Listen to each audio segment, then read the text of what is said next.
पंतप्रधान मोदी यांच्या दीर्घायुष्यासाठी महाकाली मंदिरात विशेष पूजा।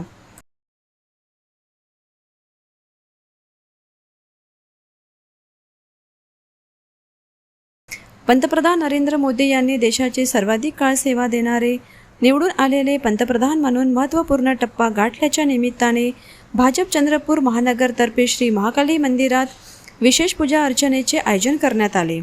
यावेळी पंतप्रधानांच्या उत्तम आरोग्य, दीर्घायुष्य आणि राष्ट्रसेवेतील यशासाठी महाकाली मातेच्या चरणी प्रार्थना करण्यात आली। कार्यक्रमाला आमदार किशोर जोरगेवार, नवनिर्वाचित आमदार अरुण लखानी, डॉक्टर उपेंद्र कोटेकर यांच्यासह पक्षाचे पदाधिकारी, कार्यकर्ते व नागरिक मोठ्या संख्येने उपस्थित होते। यावेळी आमदार किशोर जोरगेवार यांनी मोदी यांच्या नेतृत्वाखाली देशाने विकास, आत्मनिर्भरता, डिजिटल क्रांती आणि पायाभूत सुविधांच्या क्षेत्रात मोठी प्रगती केल्याचे सांगितले। तर विधान परिषद सदस्य अरुण लाखानी यांनी देशाच्या प्रगतीसाठी मोदी यांचे नेतृत्व आगामी काळातही लाभावे अशी प्रार्थना केल्याचे सांगितले।